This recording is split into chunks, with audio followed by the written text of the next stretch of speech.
Pour cette session de géométrie, vous avez besoin d'un crayon de papier taillé, d'une équerre et d'une règle. Nous allons apprendre à tracer un quadrilatère particulier appelé carré. Et pour tracer ce carré, nous utiliserons un tracé en s'appuyant sur les caractéristiques des côtés du carré,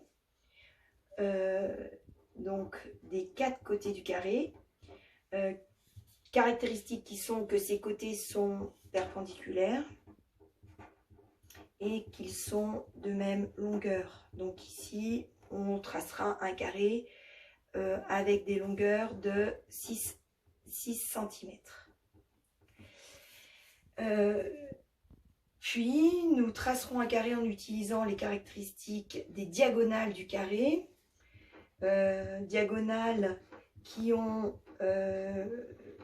sont de même longueur. Donc, on prendra comme diagonale, par exemple, des diagonales de 4 cm. Ces diagonales se coupent en leur milieu et elles sont perpendiculaires. En réalité, le carré, il a les caractéristiques du rectangle et du losange. On aurait pu l'appeler un rectangle losange. Parce que tout comme le rectangle, il a des diagonales de même longueur et il a 4 angles droits. Et tout comme le losange, il a 4 côtés égaux et des diagonales perpendiculaires. Alors commençons par tracer le carré en utilisant les côtés. Alors on va tracer le premier côté en utilisant la règle et nous traçons avec la règle un segment qui fait 6 cm. On marque bien les extrémités du segment de 6 cm. Nous allons tracer le deuxième côté qui fait également 6 cm. Et donc pour ce faire, comme le deuxième côté est perpendiculaire, nous utilisons l'équerre. Et dans l'équerre, nous utilisons les directions qui correspondent à l'angle droit de l'équerre. C'est-à-dire, on a la première direction, et cette première direction, elle est perpendiculaire à cette deuxième direction. Donc on applique la première direction sur le premier côté du carré, et on indique la deuxième direction perpendiculaire grâce à l'équerre. Ensuite, on peut éloigner l'équerre, puisque ce n'est pas avec l'équerre qu'on mesure une longueur, mais avec la règle. Donc, on va appliquer la règle le long de cette direction, trouvée grâce à l'équerre, et nous allons mesurer une longueur de 6 cm, puisque nous sommes dans un carré et que les côtés sont égaux. Nous procédons de la même façon avec le troisième côté du carré, en appliquant les côtés de l'angle droit de l'équerre. Alors, on va utiliser la première direction de l'angle droit et la mettre le long du deuxième côté du carré. Et nous allons donner la direction du troisième côté du carré. Et de la même façon, nous utiliserons ensuite la règle pour tracer un segment de 6 cm qui utilise la direction donnée par l'équerre précédemment. Et pour terminer de tracer le carré, nous n'avons plus besoin de l'équerre. Nous pouvons donc utiliser la règle et relier les extrémités du premier côté tracé et du dernier pour obtenir le carré en finale. Vous pouvez utiliser l'équerre pour vérifier que les angles ainsi formés par le traçage du dernier côté sont bien des angles droits. Alors, si on considère maintenant la deuxième méthode qui part du tracé des diagonales pour construire un carré, nous allons donc utiliser une règle et tracer la première diagonale de ce carré. Alors, on a décidé de partir sur des diagonales de 4 cm. Donc, de la même façon que pour le côté, on marque bien les extrémités du segment, pour être précis.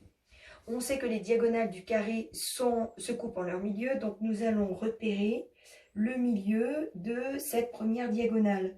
Et donc placer un repère à 2 cm pour bien être au milieu de la diagonale. Les diagonales du carré sont perpendiculaires. Donc la direction de la deuxième diagonale sera perpendiculaire à la première.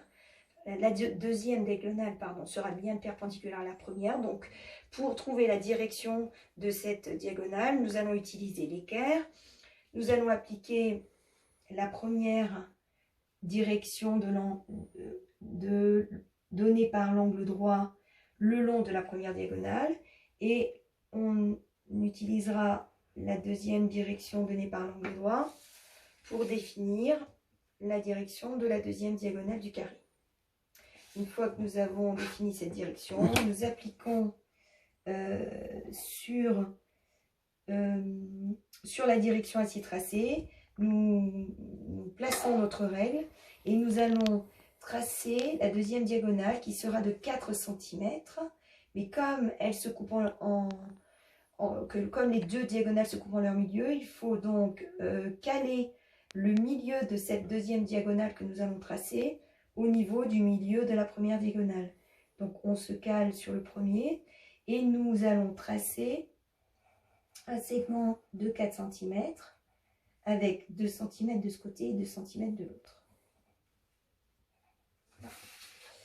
Il ne nous reste plus qu'à rejoindre les extrémités des segments ainsi formés et nous obtiendrons un carré dont les diagonales ont des longueurs de 4 cm. Alors, lorsque vous avez terminé, il ne faut pas oublier de coder vos figures. Donc, si par exemple vous avez utilisé la méthode de traçage en utilisant donc les caractéristiques des côtés, eh bien, il faut marquer ces caractéristiques, c'est-à-dire placer les symboles des angles droits dans les 4 angles du carré et indiquer également l'égalité des 4 côtés par un symbole identique. Si vous avez utilisé la méthode en partant du traçage des diagonales, dans ce cas-là, il faut indiquer que les diagonales sont perpendiculaires en mettant un angle droit, le symbole de l'angle droit entre les deux diagonales. Également, vous pouvez mettre des symboles identiques de part et d'autre du point d'intersection des diagonales pour montrer que les diagonales sont égales et de même longueur. Donc cette longueur, c'est la même que celle-là, c'est la même que celle-là, c'est la même que celle-là.